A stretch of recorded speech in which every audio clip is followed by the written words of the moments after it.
Bismarck is a very impressive warship. She is extremely dangerous.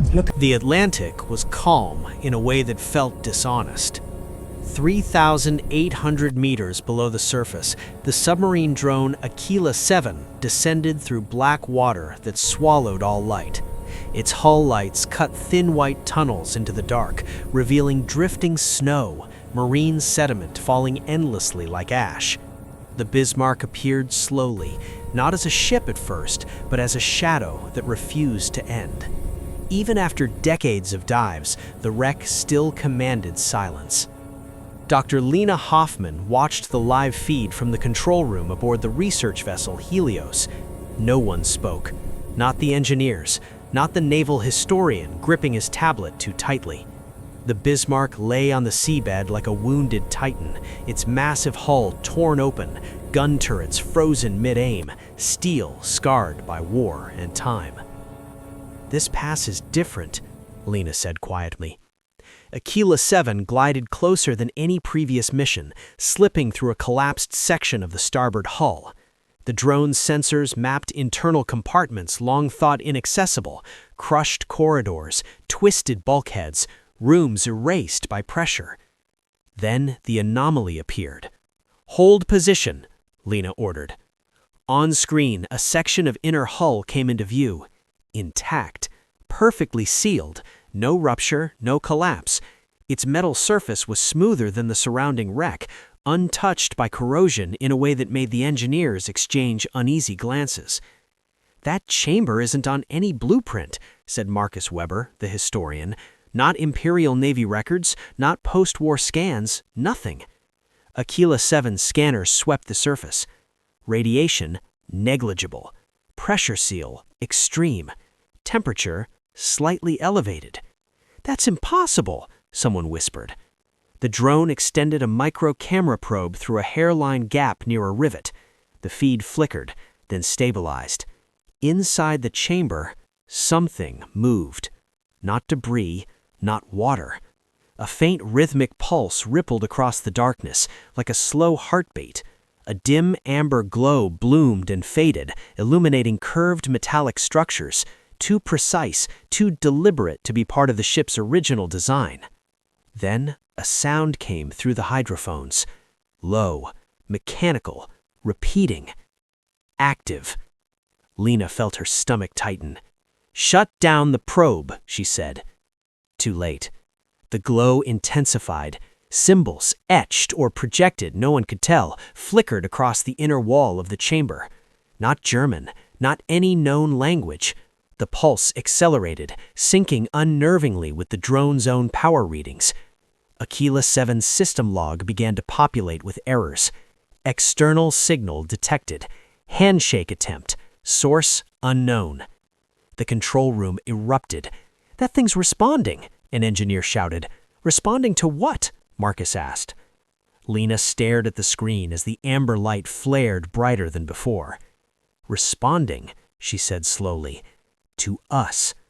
Far below, inside the Bismarck, inside a chamber that history denied, something that had been waiting for 80 years had finally noticed it was no longer alone. No one slept aboard the Helios that night. Aquila 7 hovered motionless inside the Bismarck's corpse, its lights fixed on the sealed chamber. The amber glow within had dimmed again, returning to its slow, deliberate pulse, like something conserving energy after a long breath. Dr. Lena Hoffman replayed the data stream for the 10th time. "The signal isn't random," she said, her voice steady despite the knot in her chest. "It's structured, layered, almost conversational." "Conversational with what?" Marcus asked. Before she could answer, the drone's systems chimed. "Incoming transmission, non-acoustic." The room froze. "That's not possible," the comms officer said. "There's no transmitter down there capable of—" The screens filled with scrolling patterns, mathematical sequences folding into geometric shapes, primes interlaced with unfamiliar constants. The AI assistant flagged them instantly. "Pattern recognition. Partial match." Reference dataset, human neural rhythms. Lena's blood ran cold. It's mapping us. Aquila 7 drifted closer without command. "Cut thrusters," someone shouted. The command was sent. Nothing happened. The drone's internal power readings spiked as the chamber's glow brightened again. Thin lines of light traced the chamber's surface, forming concentric rings that rotated in opposite directions. Then, the hull spoke. Not in sound, but in pressure. The water around the chamber vibrated, producing a low-frequency resonance that rattled instruments aboard the Helios, despite the miles between them. "Pressure wave is modulated," said the sonar tech. "It's encoding something." The AI translated the resonance into data. Words assembled slowly, clumsily, like a child learning language from fragments. Recognition confirmed. Observer species, human. Temporal displacement, significant. Silence swallowed the room. "Temporal displacement?" Marcus repeated. "From when?"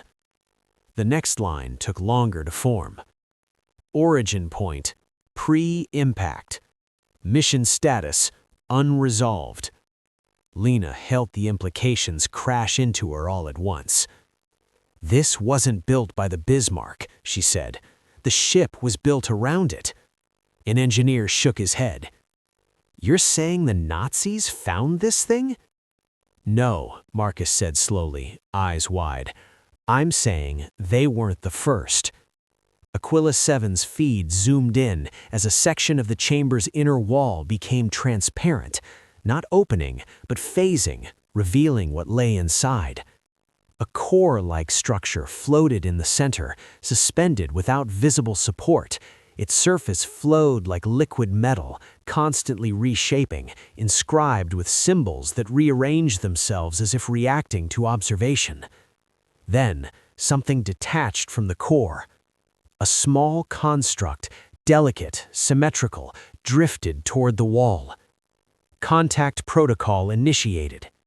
Every alarm aboard the Helios screamed at once. "Aquila 7 is losing integrity. Power draw is off the charts. Signal strength is increasing globally." Lena stared at the main monitor as satellite links began dropping one by one. "This thing isn't just waking up, it's calling out." Far beneath the Atlantic, inside a warship that became a tomb, an ancient system began executing a mission interrupted by war, fire, and sinking steel. And somewhere far above the ocean, something else was listening. The first response did not come from the ocean. It came from orbit. At 0317 UTC, every civilian satellite over the North Atlantic experienced the same anomaly. A brief blackout, followed by a spike of coherent data that didn't match any known transmission protocol. Military networks fared no better. Hardened systems rebooted. Quantum clocks drifted out of sync by nanoseconds that should not have been possible. On the Helios, the comms officer went pale. "We're getting acknowledgments," he said, "from places that aren't supposed to talk to each other." Lena leaned over his console. The signal map bloomed across the screen, lines arcing from the Bismarck's coordinates, piercing the atmosphere, intersecting with orbital paths, ground stations, deep space antennas. "It's not broadcasting randomly," she said. "It's targeting infrastructure that can listen." Below them, Aquila 7's feed fractured into multiple spectra. The chamber's glow had shifted from amber to a cold, crystalline blue. The liquid metal core rotated faster now, its surface forming patterns that repeated with increasing urgency. Response received. Origin, extrasolar probe network. Status, degraded but operational. No one spoke. Marcus was the first to find his voice. "Did it just say extrasolar?" The next translation assembled itself faster, as if the system had grown more confident. Primary directive, observation. Secondary directive, Intervention, conditional. Condition met. A low hum vibrated through the Helios's hull, not sound carried through water, but a sympathetic resonance that made metal complain. Condition met for what? Lena asked, though the chamber wasn't listening in the way humans did. The answer came anyway.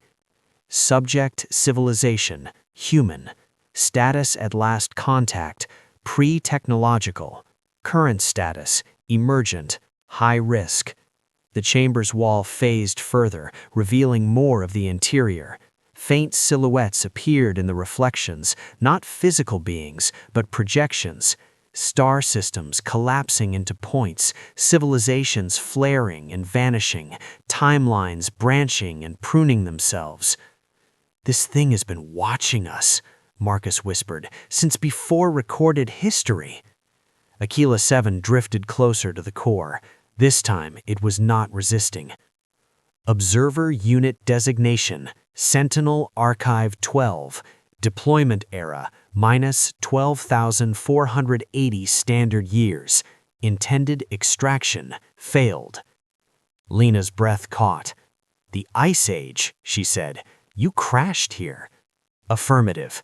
Local species, unexpectedly persistent. The blue glow dimmed, then flared brighter than ever. Intervention window, open. Query, should we act? The words hung in the air, simple, terrifying. Outside the Helios, the Atlantic remained calm, unaware that the fate of a species was being framed as a yes or no decision by something that had outlived civilizations. Lena stepped forward, hands shaking. "If they're asking," she said softly, "then we're already part of the test." Far below, in the depths of the Bismarck, the ancient sentinel waited, not for commands, but for an answer. There were procedures for first contact, for unknown signals, even for hostile extraterrestrial intelligence. But nothing, no binder, no classified directive, covered a scenario where humanity was asked to vote on itself. On the Helios, secure channels lit up as governments forced their way into the conversation. Faces appeared on screens. Admirals, scientists, ministers, people accustomed to deciding the fate of millions, now staring at a blinking cursor beneath a single translated line. Query, should we act? Define act, demanded a voice from one of the screens. The chamber answered before Lena could. Intervention parameters available. Technological acceleration. Environmental stabilization. Conflict suppression. Species termination. Failsafe. The room went very, very quiet. Marcus swallowed hard. They just listed extinction like a software option. Lena felt her hands curl into fists. "No," she said, "they listed it like a last resort." Aquila 7's feed showed the liquid metal core slowing, its surface smoothing as if waiting patiently. The Sentinel was not emotional, it was not threatening, it was administrative. A judge, not an invader. From orbit, the signal intensified. Other dormant nodes, hidden, ancient, began waking up. Seismic stations picked up impossible harmonics. Deep-sea cables hummed with borrowed power.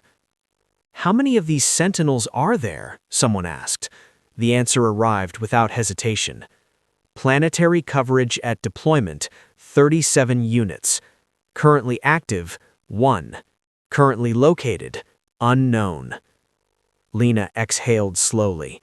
"This is just the first one we found," she whispered. Arguments erupted across the secure channels. "We can't invite interference. We're already on a self-destructive trajectory. If we say no and they decide anyway, if we say yes, we're not in control anymore." Through it all, the Sentinel waited. Finally, Lena stepped closer to the microphone linked to Aquila 7. Her voice carried, not just through water and steel, but through whatever medium the Sentinel truly used. "You've observed us," she said.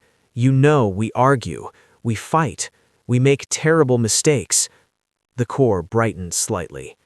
Observation confirmed. But we also change, slowly, painfully, on our own terms. Marcus looked at her sharply. Lena, we don't need a guardian, and we don't deserve an executioner.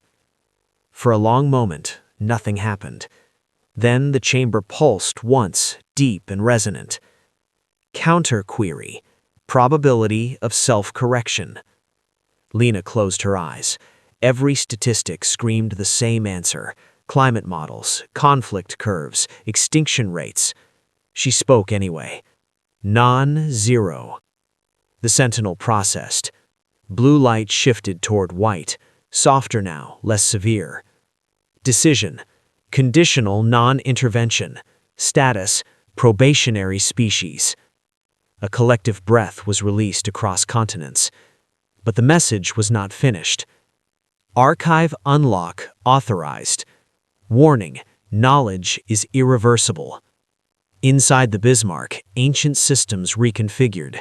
Data, compressed beyond human understanding, began flowing upward into networks that could barely contain it. History, science, mistakes made by civilizations that burns too fast. Lessons written in extinction. Lena stared at the screen, dread and awe intertwined. We've been spared, Marcus said quietly. Lena shook her head.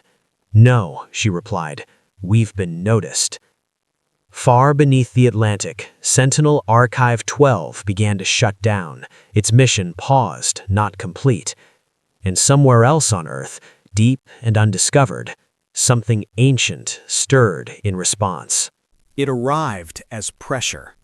Across the world, systems struggled to interpret the data pouring out of the Atlantic. Servers overheated, quantum processors stalled, not from overload, but from contradiction, equations that worked only if reality was slightly different than humans believed. On the Helios, Lena watched as the first layer finally stabilized into something readable. It's not giving us answers, she said. It's giving us paths. The archive reorganized itself depending on who accessed it. To climate scientists, it appeared as adaptive planetary models, Earths that survived, Earths that failed. To medical researchers, it unfolded as biological resilience frameworks, ways species learned to coexist with their own evolution. To military analysts, it revealed something more disturbing. Conflict resolution algorithms that ended wars not by force, but by removing the conditions that made them inevitable. And to philosophers, it showed endings, not prophecies, but probabilities. A red marker blinked on one global dashboard. Probationary window, 300 years. Marcus rubbed his temples. 3 centuries to prove we're worth keeping. No, Lena said quietly. 3 centuries before they check again. Within days, the first unintended consequence emerged. A graduate student in Nairobi, working with a fragment of the archive's mathematics, derived a propulsion concept that violated no known law, yet could reach Mars in weeks. A biologist in Sao Paulo unlocked a method to reverse cellular senescence in mammals, with a margin of error that terrified ethics boards. Progress surged. So did fear. Protests erupted worldwide. We didn't consent. This isn't human knowledge. You can't unsee extinction math. Then the archive changed. Without warning, certain branches sealed themselves. Others rewrote. Access paths shifted like a living thing avoiding dissection. It's monitoring us, Marcus said, in real time. As if in confirmation, a new message appeared, brief, unmistakable. Archive is not a gift, it is a mirror. The second anomaly followed a week later. A deep-sea cable near the Pacific Ring of Fire recorded a harmonic identical to the one from the Bismarck chamber, faint, incomplete, but unmistakable. Another sentinel, but this one did not wait for contact. Seismic data spiked, magnetic fields twisted. For 0.8 seconds, every human being on Earth experienced the same sensation, a pressure behind the eyes, a fleeting awareness of being measured. Then it was gone. On the Helios, alarms screamed as a final transmission forced its way through, overriding all others. Probation condition updated. Evaluation criteria expanded. Failure threshold lowered. Lena stared at the screen, dread settling into her bones. "They're not judging our technology," she said. Marcus looked up slowly. "They're judging how we use it." Far below the Pacific, something ancient continued to wake, less patient than Sentinel Archive 12, less interested in conversation. And for the first time since the question was asked, humanity began to wonder if answering at all had been